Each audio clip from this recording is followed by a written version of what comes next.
नमस्कार, आप देख रहे हैं रोबिन हुड टंटिया न्यूज। उसमें आदिवासी का पार्ट है, उसके अंदर क्या लिखा है? आदिवासी वे लोग हैं जो राजाओं के शासन में नहीं आते हैं, जो जाति व्यवस्था में नहीं आते, जो वर्ण व्यवस्था में नहीं आते। आदिवासियों का धर्म हिंदू, इस्लाम, ईसाई सबसे अलग है। यह 8वीं क्लास में लिखा हुआ है।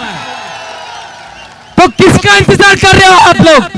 हमें किसी का झोला उठाने की जरूरत नहीं है, किसी की चादर बिछाने की जरूरत नहीं है। हम इस देश के मालिक हैं, हम इमिग्रेंट्स पीपल नहीं है, हम इंडिजिनस पीपल है। हमें मालिक की तरह सोचना होगा, हमें राजा की तरह सोचना होगा, हमें मजदूर की तरह नहीं सोचना है। ये बात याद रखनी है दोस्तों। लेकिन एक बात आपके सामने फिर रख के जा रहा हूं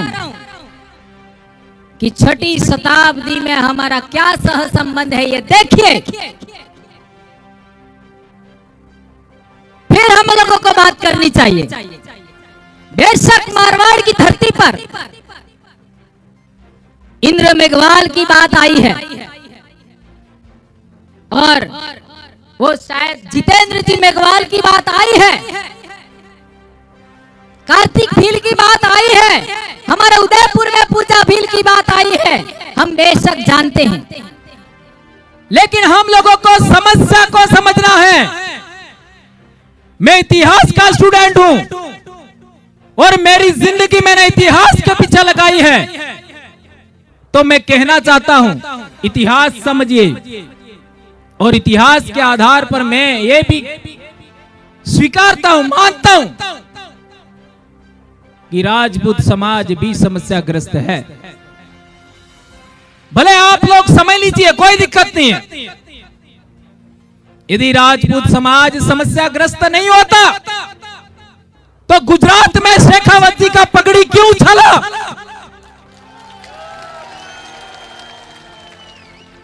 करणी सेना के राष्ट्रीय अध्यक्ष को क्यों मारा? यह है मेरा सवाल। इसलिए मेरे भाइयों, बल से काम नहीं लेना है, दिमाग से काम लेना है, बुद्धि से काम लेना है। हमारी सोच विज्ञान सम्मत होनी चाहिए, हमारी सोच लोकतंत्र सम्मत होनी चाहिए, हमारी सोच संविधान सम्मत होनी चाहिए और हमारी सोच प्रकृति सम्मत होनी चाहिए, हमारी सोच मानवतावादी भी होनी चाहिए। उसको ध्यान में रखते हुए, इतिहास को ध्यान में रखते हुए मैं पुनः कहना चाहता हूं कि जब अरबों का आक्रमण हुआ था तो भीलों ने उस समय नागभट्ट प्रथम को भी साथ दिया था। Am I right? गलत है? राइट है? कुछ तो कारण होगा। इसके बाद मारवाड़ पर शेरशाह सूरी का आक्रमण हुआ 1544 में।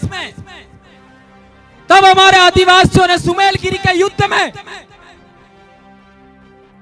इनका साथ दिया, राठौड़ों का। कुछ तो कारण होगा। हल्दी घाटी जग जाहिर है, हमारे भील नहीं होते तो मेवाड़ का आज, आप लोग क्या इतिहास पढ़ते आप सब जानते हैं। और हमारे सामने राणा पूजा भील का ऑलरेडी लगा हुआ है फोटो। वो समस्या क्या है? वो समस्या यह है कि हमारी आपसी गुत्थम गुत्था में एक दूसरे को पछाड़ने के चक्कर में हम राजा से रंग हो गए, राजा से रंग हो गए, राजा से प्रजा हो गए और आज हम दूसरों की दरिया बिछाने का काम कर रहे हैं। इसलिए मेरा आप सबसे आग्रह है, हमारी समस्या क्या है? हमारी समस्या है, एक और बात मैं भूल गया था, खानवा का युद्ध हुआ। उस खानवा के युद्ध में भी हमारे भीलों ने साथ दिया था, राणा सांगा का। और एक बड़ी बात सोचिए, जिनके दिमाग में धर्म का क्या कहते हैं, हिलोरे मारती है भावनाएं। खानवा युद्ध हुआ बयाना के आसपास। उस युद्ध में सेनापति कौन था? हसन का मेवाती खानवा में और हकीम खासूर हल्दी घाटी युद्ध में। देखिए, इतिहास इतिहास होता है। इतिहास पुरुष देश की माटी का होता है, देश का होता है, वो किसी समाज का नहीं होता। तो इन दो बड़े युद्धों में मुस्लिम समाज का योगदान है, आदिवासी समाज का योगदान है, राजपूत समाज का भी योगदान है। तो मेरा पहला सवाल था कि आदिवासी समाज समस्याग्रस्त है, सबको पता है। एससी समाज समस्याग्रस्त है, सबको पता है। ओबीसी समाज भी समस्याग्रस्त है। थोड़ा स्वीकार करेंगे, थोड़ा स्वीकार नहीं करेंगे, लेकिन है। यदि नहीं है तो मेरा सवाल है, ओबीसी समाज की 52% प्रजा है इस देश में, क्या 52% उनका नौकरियों में योगदान है? नहीं है। और यदि राजपूत समाज समस्याग्रस्त नहीं है तो शासन में उनकी जनसंख्या के अनुपात में हिस्सेदारी है? नहीं है। प्रशासन में हिस्सेदारी है? नहीं है। इसलिए मैं कहना चाहता हूं, समस्याग्रस्त लोगों को लोकतंत्र के रहते, संविधान के रहते साथ आना चाहिए। अपनी अंदरूनी बातें खत्म करके सामाजिक भाईचारा कायम करना चाहिए। और यदि सामाजिक भाईचारा कायम करेंगे हम लोग सभी समस्याग्रस्त समाज, तो हमारे इलाके को बदनाम कभी नहीं होने देंगे हम लोग कि हम आपस में लड़ने वाले लोग हैं, एक दूसरे का शोषण करने वाले लोग हैं, एक दूसरे को दबाने वाले लोग हैं। ये बात राजस्थान से सदा के लिए खत्म हो जाएगी। इसके बाद कार्तिक भील का कोई हत्या नहीं होगा, इंद्र मेघवाल की घटना नहीं होगी, जितेंद्र भील की घटना नहीं होगी, पूजा भील की घटना कभी नहीं होगी। इसलिए मैं कहना चाहता हूं, समस्या क्यों है ये पकड़िए, और समस्या है तो समस्या का कारण भी होगा, ये बात पकड़िए। समस्या है तो समस्या का कारण है। सवाल है कि तुम लोगों को आज तक जमीन का पट्टा नहीं मिला, उस समस्या का कारण क्या है? तुम्हारे लोगों का आज तक जमीन राजस्थान टेनेंसी एक्ट में आप लोगों का प्रावधान होने के बावजूद आप लोगों की जमीन दूसरे लोगों ने छीन ली, या आपने धार्मिक क्रियाक्रम के माध्यम से आपकी जमीन बेच दी। कौन सा प्रावधान कहता है कि आदिवासी की जमीन दूसरे लोग खरीद सकते हैं? क्या है कोई प्रावधान? ऐसा कोई प्रावधान है क्या आदिवासी की जमीन कोई खरीद सकता है? नहीं है प्रावधान। इसका मतलब इलीगल हुआ।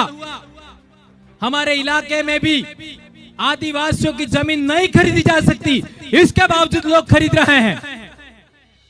तो समस्या का कारण यह है कि तुम्हारी आवाज राज में नहीं है। जो राजा होता है वो निर्णय लेने काबिल होता है। राजा होता है वो निर्णय लेता है। आपका समाज निर्णय नहीं ले पा रहा है, इसलिए समस्या है। क्या ये बात आप स्वीकार करते हैं? कौन कौन स्वीकार करते हैं? हाथ ऊंचा करो जरा। बहुत बड़ी बात। तो आपको निर्णय लेने लायक बनना है। तो पहला, यदि आप मानते हो तो मैं जो कह रहा हूं उसको आप समर्थन दे सकते हैं, नहीं भी दे सकते, आपको समझ में आए तो ही देना, ठीक है? आदिवासी समाज की जमीन का रक्षण करने का आश्वासन दे, उसी को ही ठप्पा लगाना चाहिए। क्या ऐसा होना चाहिए? है? समझ में आया कि नहीं? आदिवासियों की जमीन का रक्षण करने का आश्वासन दे, और वो किस पर देना चाहिए? है? कागज पर के मुंह जबानी, कम से कम स्टाम्प पेपर तो होना ही चाहिए, होना चाहिए। इस तरीके की बात रखनी होगी आपको। हमने हमारे इलाके में ऐसा ही बातें रखी थी सबसे पहले, आदिवासियों का रक्षण सबसे पहले, और वो भी यह आश्वासन हमको राजनेताओं से चाहिए क्योंकि शासन में वो बैठते हैं। दूसरी बात, आदिवासियों की एट्रोसिटी होती है तो वो नेता वहां खड़ा रहना चाहिए हमारे पक्ष में। ऐसा होना चाहिए कि नहीं होना चाहिए? हमारे इलाके में भी नहीं होता है, लेकिन अब धीरे धीरे फिजा बदलने लगी है। तो यदि ये बात, ये दूसरी बात भी आप स्वीकार करोगे तो आपके इलाके में भी ये बात होगी।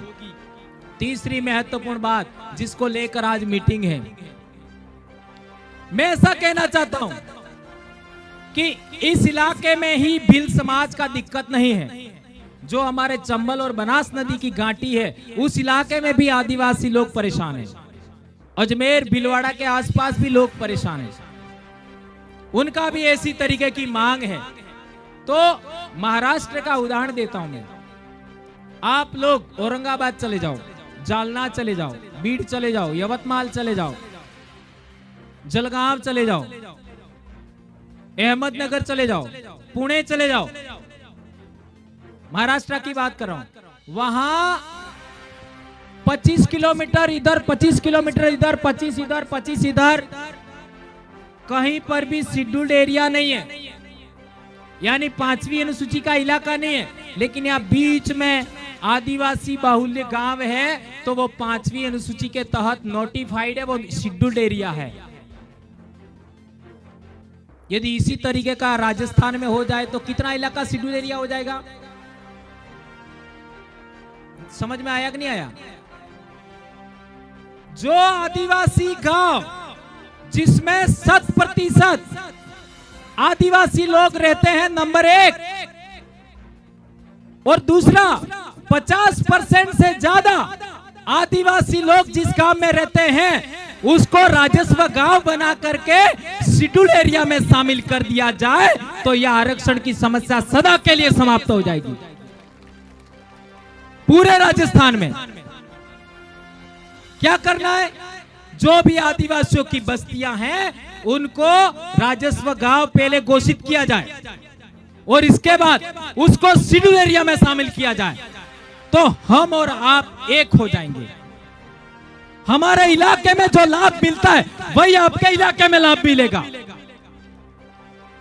और आज यदि 45% हमको आरक्षण मिलता है, वो संख्या बढ़ जाएगी। जितनी संख्या बढ़ेगी आरक्षण भी बढ़ जाएगा, तो सबकी रक्षा हो जाएगी। आज हमारे इलाके में देख लीजिए, डॉक्टर बन रहे हैं, इंजीनियर बन रहे हैं, अब आईएएस भी बनने लगे। ये शेड्यूल एरिया का लाभ हमको पिछले 30-40 साल में नहीं मिला होता, आज का पीढ़ी है आगे नहीं बढ़ती। इसलिए मेरा आग्रह है कि हमारे जितने भी जनप्रतिनिधि बुद्धिजीवी साथी हैं, सबसे आग्रह है पूरे राजस्थान में सिंगल पॉइंट का डिमांड होनी चाहिए। सिंगल पॉइंट क्या? जो आदिवासी बस्ती है उसको रेवेन्यू विलेज, राजस्व गांव बनाया जाए, नंबर 1, और उस राजस्व गांव को अनुसूचित क्षेत्र घोषित किया जाए। ये आपका मांग करिए, इसके बाद कितना जल्दी बदलाव होता आप देख सकते हो। ये मैं कहना चाहता हूं। ये मैं जो बोल रहा हूं वो डीटीएसए के विरोध में ऐसा नहीं कह रहा हूं मैं। ये बात फिर कहीं ऐसा नहीं हो जाए कि बवर जी ने गलत बात बोल दी। मैं जो बात बोल रहा हूं वो महाराष्ट्र में इंप्लीमेंट है, आंध्र प्रदेश में इंप्लीमेंट है, तेलंगाना में इंप्लीमेंट है, लागू है, वो बात कह रहा हूं मैं। और आपने देखा होगा महाराष्ट्र में जिला स्तरीय भर्तियों में एक नोटिफिकेशन आया था कि ग्रुप सी और ग्रुप डी में 100% रिजर्वेशन शेड्यूल ट्राइब का होगा। ये भी नोटिफिकेशन आपने गवर्नमेंट ने जारी किया था, पारित हुआ था, आंध्र में भी हुआ था। इसलिए अनुच्छेद 244(1) के अधिकारों का प्रावधानों पर हम लोग थोड़ा सा अध्ययन करें और उसके अकॉर्डिंग हम लोगों को ये डिमांड जो मैंने बताई इस तरीके करते हैं तो हमें एक बड़ी सफलता मिल सकती है, ऐसा मुझे लगता है। और हम लोग सभी एक हो जाएंगे पूरे राजस्थान में। एक बड़ी बात, जब सभी लोग समस्याग्रस्त हैं और सभी समस्याग्रस्त लोग एक जगह इकट्ठा होते हैं और साथ साथ बैठते हैं तो एक बड़ी बात आती है। क्या बात आती है? कोई 5% समस्याग्रस्त हैं, कोई 10% समस्याग्रस्त हैं, कोई 50% समस्याग्रस्त हैं और कोई 80% समस्याग्रस्त हैं। ये स्तरीकरण है, ये बात समझिए। इसको ऐसा कह सकता है राजपूत समाज 5% समस्याग्रस्त है, अभी उदाहरण के आधार पर। ओबीसी समाज 10% समस्याग्रस्त है और मेघवाल समाज 50% समस्याग्रस्त है और आदिवासी 80% समस्याग्रस्त है। लेकिन है तो समस्याग्रस्त। तो जब समस्याग्रस्त है तो हमें साथ बैठना चाहिए और देश का हुक्मरान बनना चाहिए। नहीं समझ में आया? और देश का हुक्मरान बनने के बाद हमारी सभी समस्याओं का एक झटके में समाधान करना चाहिए।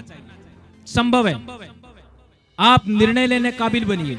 यदि आप निर्णय लेने काबिल बनते हैं तो आपकी समस्याओं का सदा के लिए अंत हो जाएगा, ऐसा मुझे लगता है। आज हम लोग राजस्थान से बाहर दूसरे राज्यों में भी जन जागरण कर रहे हैं, कई समाजों का अलग अलग। आप लोगों ने मानगढ़ का कार्यक्रम देखा होगा, कितने लोग आते हैं मानगढ़ पर। हमने सिख समाज के लोगों को भी बुलवाया, जाट समाज के लोगों को बुलवाया, गुजर समाज के लोगों को बुलवाया। इस साल राजपूत समाज का भाई भी आया, हमने बुलाया नहीं, पहली बार आया और वो भी बोला। मुस्लिम समाज के लोग भी बोले। ये सामाजिक भाईचारा धीरे धीरे कायम हो रहा है। इसका मतलब यह नहीं है हमारे अंदर छुआछूत का, हमारे अंदर शोषण का, हमारे अंदर दमन का, हमारे अंदर आपका क्या कहते हैं एट्रोसिटी का स्तरीकरण खत्म हो गया है। स्तरीकरण खत्म नहीं हुआ है, लेकिन हम हमारा शोषण करने वाले, दमन करने वाले समाज को सदा के लिए दुश्मन मान के चलेंगे तो हमारा आपस में ही टकराव होगा, हमारी समस्याओं का अंत कभी नहीं होगा। इससे अच्छा है हम आपस में टकराने वाले लोग, समस्याग्रस्त लोग आपस में बैठ करके बातचीत करना चाहिए, ये मैं कहना चाहता हूं। और बातचीत किस आधार पर? इसका इतिहास में आधार है जो मैंने बताया था। अरब आक्रमणों के समय नागभट्ट के टाइम में हम लोग साथ आए थे, सुमेरगिरी युद्ध के समय हम साथ आए थे, आपका खानवा युद्ध के समय हम साथ आए थे, हल्दी घाटी युद्ध के समय हम साथ आए थे, वनराज सोलंकी के टाइम हम साथ आए थे, सोमनाथ में हमीर गोहिल के भी साथ बेगड़ा भील के रूप में हम साथ आए थे। कुछ तो वजह है और वो वजह किसी को जाननी है तो मेरे से बहस कर ले, मैं बता दूंगा। इसलिए मेरे भाइयों, आप सबसे मेरा आग्रह है कि हमारे आदिवासी समाज की एकता कायम होती रहनी चाहिए। और एक बड़ी बात मैं कहना चाहता हूं कि आज की तारीख में हमारे बीकानेर संभाग में जो नायक समाज है वो कौन है? भील है। देख लीजिए खाजा नायक, ये मध्य प्रदेश में नायक हैं, वो भील है। गुजरात में रूप सिंह भील और आपका परमेश्वर नायक, ये दोनों नायक लगाते हैं, रूप सिंह नायक, परमेश्वर नायक। और महाराष्ट्र में पिछले दिनों हम गए थे, है ना, तो वहां पर राघोजी आपका क्या नाम है, राघोजी भांगरे, और अभी हम लोग एक और मूर्ति का स्थापना वहां करके आए हैं, है ना, भागोजी नायक, यानी नायक बीकानेर से लगा करके महाराष्ट्र के अहमदनगर तक नायक नायक नायक आदिवासियों में मिलता है। तो राजस्थान में जो भील समाज का एक हिस्सा एससी समाज में चला गया नायक के रूप में, वो बीकाजी जो राठौड़ थे उसके जमाने से, तो उनको भी हमारे समाज के अंदर शामिल किया जाना चाहिए। एम आई राइट? क्या इसका आप समर्थन करते? तो मेरे कहने का मतलब यह है कि आपको समस्याएं समझने के लिए, समस्याओं का समाधान समझने के लिए इतिहास को आधार मानना होगा। मेरी सबसे बड़ी ताकत है इतिहास, और इतिहास की वजह से इतने लोगों को हम जोड़ने में कामयाब हुए हैं। इतिहास की कड़ियों को हमें समझना पड़ेगा। और मैं कहना चाहता हूं कि 6ठी शताब्दी में हमारे पूर्वज राजा थे, वो कौन से धर्म को मानते थे, ये आज से रिसर्च करना, रिसर्च करना। और इसके लिए एक और बात कहना चाहता हूं कि बौद्ध धर्म की महायान शाखा थी, उसके देवी देवता कौन कौन से थे ये आप पता करना, किसी को पता नहीं है। उनके धर्म ग्रंथ कौन कौन से थे ये पता करना, किसी को पता नहीं है। यहां बैठे हुए किसी भी आदमी को ये पता नहीं है। बोलो, ये पढ़िए और सच्चाई जानिए। जैसा नक्ताराम जी ने कहा था, हमें नास्तिक नहीं बनना है, हमें आस्तिक नहीं बनना है, हमें वास्तविक बनना है। इसी तरीके से हमें वास्तविक इतिहास जानना है, काल्पनिक इतिहास नहीं मानना है। पूरा तत्व के आधार पर प्रमाणित वास्तविक इतिहास को हमें स्वीकार करना है। यह बात हमें समझना पड़ेगा। इसलिए दोस्तों, आप सबने मेरी बातें सुनी, कितनी बातें आपको समझ में आई मुझे नहीं पता, लेकिन आप मेरी बातों को समझेंगे ऐसी मैं आशा अपेक्षा करता हूं। और आने वाले समय में हमारा इसी तरीके का कार्यक्रम बालोतरा में भी होना चाहिए। हो सकता है? हो सकता है क्या? तो इसकी तैयारी आज से शुरू करो, हम आने के लिए तैयार हैं। इसी तरीके का कार्यक्रम पाली में भी होना चाहिए, जालौर में भी होना चाहिए, और लास्ट में जोधपुर में भी होना चाहिए। ये कह रहे कल ही कार्यक्रम है। जैसलमेर में भी होना चाहिए, जहां भील रहता है वहां होना चाहिए। जय भील प्रदेश का नारा ऐसे थोड़ी दिया है। इसलिए आप सबसे मेरा आग्रह है कि इस कौम को जोड़ने में, हमारी कौम जुड़ेगी तो दूसरी कौमें भी हमारे साथ आएगी। एससी भी साथ आएंगे, ओबीसी भी साथ आएंगे, और जाट तो ऑलरेडी कबीलाई कौम है, गुजर कबीलाई कौम है, सभी राजपूत समाज भी साथ आएगा, ऐसा मेरे को दिखता है ना। इतिहास के आधार पर मेरी तीसरी आंख भी है, ऐसा कह दिया थोड़ा गड़बड़ हो गया, लेकिन मैं 2015 में जैसा सोचता था ऐसा हो गया। मैंने सोचा था कि मैं जब 50 साल का होऊंगा तब क्या होना चाहिए वो हो गया, और हजारों लोग हमको रोकने का प्रयास करते हैं। जो लोग हमको रोकने का प्रयास करते हैं वो स्वयं रुक जाते हैं। इसलिए मैं कहता हूं, भील पूर्वजों की अदृश्य शक्ति हमारे साथ काम करती है। ये भील पूर्वज हमारे भगवान है, ये भील पूर्वज हमारे ईश्वर है। और मैं कहता हूं, जो जिंदा इंसान है उस जिंदा इंसान के साथ में हमें सबका कल्याण करने वाली संस्कृति, सबके साथ भाईचारा कायम करते हुए, सबके साथ न्यायपूर्ण व्यवहार करते हुए हमें राष्ट्र का निर्माण करता है, आदिवासी राष्ट्र का निर्माण करना है। ये बात मैं कहना चाहता हूं। जय आदिवासी, जय जोहार, जय भील प्रदेश, जय भारत, जय संविधान, जय बिरसा मुंडा, जय टंट्या भील, जय रणा पूजा भील।